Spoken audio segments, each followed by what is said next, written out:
Welcome back. हाँ जी सजाद मीर साहब, break पर जाने से पहले एक सवाल छोड़ गया था कि एक ज़राई मुल्क होने के नाते शॉर्ट। असल में देखें ना, पहले कहा गया कि 15 लाख टन की शॉर्टेज है। हाँ हाँ आज आ गया 30 लाख टन की है। हाँ हाँ और इमरान ने कल अपनी तकरीर में कहा था कि गंदम हमारे यहाँ कम पैदा हुई, मुझे बताया नहीं गया।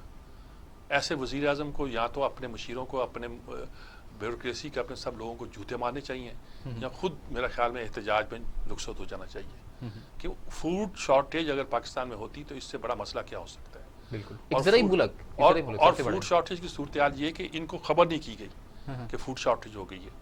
और है भी 30। उन्होंने कहा सरकारी खाते में मंगवाओ, छोड़ दो कि प्राइवेट मंगवाते हैं कि नहीं मंगवाते, जानबूझ के नहीं मंगवा रहे। गंदम मंगवाओ, 1 महीने के अंदर शॉर्टेज होने वाली है, उससे पहले पहले हमें कुछ करना है।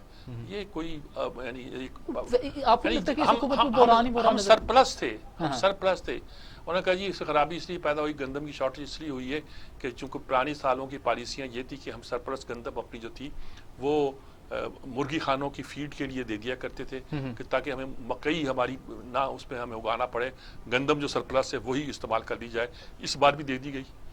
तो ये पॉलिसी बनाना किसका काम था कि आप पहले तय कर लेते कि इस साल मुर्गी खानों की फीड के लिए गंदम नहीं जाएगी बल्कि मकई उगाई जाएगी। वो आपने सोचा ही नहीं, सही, आपने काम ही नहीं किया। इसको क्या कहा जा सकता है। सही। अगली स्टोरी की जाने मुझे बढ़ना है, अब्दुल्ला, जहाँ पर आपको बताएं कि अब्दुल्ला साहब के पाकिस्तान आने से कबल अफगान तालिबान का एक वक्त आता है, वो भी पाकिस्तान में आता है, वो मिलते हैं, सब कुछ मामला सेटल होते हैं। अब क्या नक्शा देख रहे हैं अफगान अमन अमल का और अमरीका की फ़ौज की इनखला के हवाले से? देखिए, बात इसमें पाकिस्तान की पॉलिसी खासी ठीक जा रही है। और देखा जाए, सच्ची बात पूछी जाए तो हमारे जो आर्मी चीफ है, ये जब आए थे तो इनके आते ही एक बात मुझे अच्छी तरह याद है कि मेजर आमर जो हमारे बड़े लीजेंडरी स्पाई रहे हैं, स्पाई से बड़ा जासूसी कह लीजिए, अफगान वार के बड़े लीजेंडरी किरदार हैं, उन्होंने कहा था कि ये हमारे जो बाजवा साहब हैं, ही हैज़ दी कैपेसिटी, शायद उनसे एक बैच जूनियर सीनियर हैं या साथ के, कुछ तरह की बात है कि ही हैज़ दी कैपेसिटी कि ये अफगानिस्तान से हमारी सुलह करा सकता है। और मेजर आमर वो लोगों में है कि जिन्होंने जब नवाज शरीफ ने मुज़ाकरा शुरू कराए थे इंटर खाना,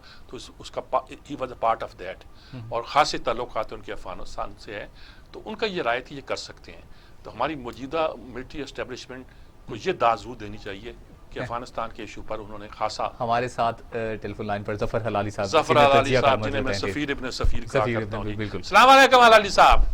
जी वालेकुम सलाम सजाद मीर साहब। अच्छा जनाब, हजूर वाला ये बताइएगा कि ये जो अब्दुल्ला आए हैं 12 साल के बाद, कि 14 साल के बाद आए हैं, इनका आना और पूरा जो पर्सपेक्टिव है अफगान इशू का, इसमें कितनी अहमियत देते हैं? देखिए, अब्दुल्ला खुद जो है ये आधा पख्तून और आधा ताजिक है, मगर ज्यादातर ये ताजिकों के साथ वक्त गुजारा है, और ये तालिबान के साथ लड़े, वो ताजिक जो है लड़े थे, अहमद शाह मसूद और ये वो। ठीक है। तो अब ये देखना है कि ये क्या इनका क्या मुफाहमत हो सकता है इन दोनों के दरमियान। मैं नहीं समझता बहुत हो सकता है। एक तरफ से तालिबान हैं जो हम जानते हैं वो क्या है, दूसरे तरफ से ये कठपुतली रिजीम है जिसमें से ज्यादातर गनी के तरह ग्रीन कार्ड होल्डर्स हैं। तो मैं नहीं समझता इनका कोई खास समझौता हो सकता है। कुछ ये मेरा ख्याल है, कुछ हालात बेहतर हो सकते हैं। मसलन पाकिस्तान ने तो कहा है कि अमरीकी फौज को फौरन वापस नहीं जाना चाहिए, शायद इमरान खान ने ये बात कही है। तो क्या हम क्या चाहते हैं? हम कहते मुझे पता नहीं है इमरान खान साहब को क्या ये है, माने वो क्या चाहते हैं। 20 साल काफी नहीं है अमेरिकन फौज जो रहे हैं, और क्या वो और कितना देर रखना चाहते हैं इनको? 20 साल और? मेरे ख्याल में ये बातें जो हैं ये अजीब से लगते हैं जी 20 साल के बाद। एक दूसरी बात ये है कि जब तालिबान चाहते हैं वो जाएं और ट्रम्प खुद चाहता है वो जाएं, तो आप क्या समझते हैं कि ये टॉक्स में अगर समझौता ना हो मिसाल के तौर पे, फिर क्या होगा? क्या वो उधर रहेंगे अमेरिकन फोर्सेस और फिर वो लड़ेंगे, और वो फिर हमें ड्रोन और बम करेंगे, कहेंगे कुछ लोग हैं जो आपके वहाँ पनाह ले रहे हैं? क्या चाहते क्या हैं? देखिए, जब वक्त आ गया है इनको जाना चाहिए। ठीक बात है, ठीक बात। अच्छा, दूसरी बात मैं आपसे फायदा उठाते हुए एक और मसले पर भी बात करना चाहता हूँ। ये आर्मीनिया और अजरबैजान का क्या झगड़ा है?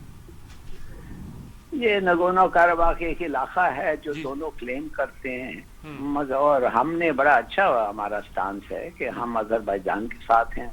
मैं तो समझता हूँ मुसलमान मुल्क है, ठीक बात आर्मीनिया जो है वो नहीं है, और हमारे से कोई खास की। नहीं, आर्मीनिया तो खास तौर पर एक क्रिश्चियन मिजाज का मुल्क है, इधर क्रिश्चियन नहीं है सिर्फ, बिल्कुल क्रिश्चियन मिजाज का मुल्क है और क्रिश्चियन कंट्रीज उनको सपोर्ट करते हैं। तुर्की जबकि बिल्कुल। अजरबैजान के साथ खड़ा है और हम भी खड़े हैं, हमारी तो बिल्कुल। हम वैसे हमदर्दियां हैं, लेकिन तुर्की तो प्रैक्टिकली कुछ करने के लिए मूड में भी है। बिल्कुल सही कह रहे हैं और बड़ी अच्छी बात है, हमें एक एक को मदद करना चाहिए। ठीक बात। अल्फाज नहीं, वेपन जो भी हम कर सकते हैं ठीक उनको बात है, ऐसे ठीक मौके पे बात। करना चाहिए। बहुत शुक्रिया आपका ज़फर अली साहब, बहुत शुक्रिया, आपने मुख्तसर सी बात की लेकिन बड़ी जामे बात की, ये तो बहुत दुरुस्त बात है जी। अच्छा, आप क्या देखते हैं फिर ये तमाम सूरत हाल को, आज़रबाईजान की सूरत हाल को देखते हैं तो फिर आप देखते हैं कि पाकिस्तान सही स्टैंड कर रहा है तुर्की के साथ? पाकिस्तान सही स्टैंड कर रहा है जी। आज़रबाईजान के साथ ही हमारे पुराने अच्छे ताल्लुकात हैं। मैं आज़रबाईजान गया हुआ हूँ जी, बड़ा खूबसूरत इलाका है जी, साथ ही समुंदर यूँ बहता है और उसकी गलियां देखकर मुझे याद है जब हम गए थे एक टूर में, जब नवाज शरीफ भी थे वहाँ, हमारे बहुत से एग्रीमेंट हुए थे और हम बहुत एक दूसरे के करीब भी आए थे। तो वहाँ ये तासुर था कि देखें, वो एक साहब कहने लगे कि वैसे दिल करता है वक्त हो तो यहाँ आके प्राइवेटली रहा जाए। तो फिर हंस के कहने लगे, बल्कि हसरत से कहने लगे कि हम आ तो जाएं लेकिन इस वक्त तो हमें खर्च कोई नहीं पड़ रहा, फिर क्या खर्च पड़ेगा, इसका असेसमेंट कौन करेगा, कौन लगाएगा। लेकिन बहरहाल आज़रबाईजान जो है एक बड़ा खूबसूरत मुल्क है और एक इस्लामी मिजाज का मुल्क है, मॉडर्न मुल्क है। रशियन जो सारे मुल्क हैं, काज़किस्तान, ताजिकिस्तान, उज़्बेकिस्तान, जहाँ के कहा जाता है कि कम्युनिस्टों को जोर रहा है, उसके अंदर से जो इस्लाम भी फूटा है वो भी अपना एक मज़ा रखता है और वहाँ के लोग जो हैं वो भी अपने एक ट्रेडिशनल अंदाज में अपनी ज़िंदगियाँ गुजार रहे हैं और वहाँ की इमारतों का अंदाज भी डिफरेंट है। यानी कि रूसी जैसे उनकी ईसाइयत भी अलग है, ऑर्थोडॉक्स क्रिश्चियनिटी थी और वो चर्च वहाँ है, कैथोलिक चर्च का, या कैथोलिक चर्च के बागी भी जो प्रोटेस्टेंट कहलाते हैं वो दूसरी तरफ हैं, वेस्ट की तरफ हैं, इधर ऑर्थोडॉक्स हैं। इस तरह उनकी इमारतें ही मुझे बड़ी ऑर्थोडॉक्स ही लगती हैं। अच्छा, बड़ा मजा मैं आता है। भारत की हुकूमत की तरफ जानना चाहूँ कि भारत की हुकूमत की इंतकामी कार्रवाइयों पर एमनेस्टी इंटरनेशनल का दफातर बंद करने का ऐलान कर दिया, बुखलाहट का शिकार नहीं है आप? एमनेस्टी इंटरनेशनल एक ज़माने में पाकिस्तान में खासी पॉपुलर थी, ख़ासतौर भुट्टो के ज़माने में जब लोगों को पकड़ा गया तो ज़मीर के कैदी के नाम से कुछ लोगों के नाम छपते थे कि ये वो लोग हैं जो ज़मीर के कैदी हैं। ज़मीर के कैदी का लफ्ज़ हमने एमनेस्टी इंटरनेशनल से सुना था और जिनके काम करने का तरीका ये होता है कि इसमें ख़ास तौर पर इनके उस मुल्क के अंदर जो नुमाइंदे हैं वो नहीं बयान देते, बल्कि इसकी इंटरनेशनल अदारा देता है, ये सिर्फ मालूमात फीड करते हैं और वो चेक भी की जाती हैं कि एक ख़ास उनका स्टाइल है। तो उसका अब भारत के जब ह्यूमन राइट की वायलेशन हो रही है, इस पर जलना कुड़ना एक फितरी बात है और भारत जो है इस बात से ज़ाहिर है सटपटाया हुआ है और उन्हें आपस ही बंद कर दी है।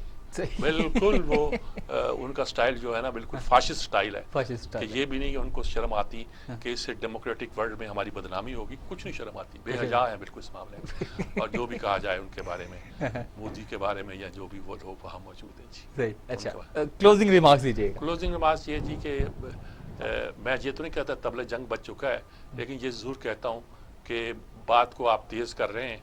अगर ये सूरत हाल ऐसी रही तो ये हुक्मरानों के लिए भी अच्छी नहीं है, यानी के लिए भी अच्छी नहीं है। अपोजिशन को हो सकता है इससे नुकसान पहुंचे, लेकिन उनके लिए भी अच्छी नहीं है। अपोजिशन को नुकसान नहीं पहुंचेगा बल्कि उनकी पॉपुलैरिटी में इजाफा होगा और ये जो सिर्फ टीवी पे आके बोल देते हैं और फिक्रेबाजी कर लेते हैं तो जंगें फिक्रेबाजी से नहीं जीती जाया करती, इस मैदान में आकर लड़नी पड़ती है, मैदान में आकर लड़ना पड़ती है। सजाद मीर साहब आपका बहुत शुक्रिया। इसके साथ ही प्रोग्राम का वक्त अपने इख्तिताम को पहुंचा, अपने बेज़बान जवाब आखिर को दीजिएगा इजाज़त, अल्लाह के बाद।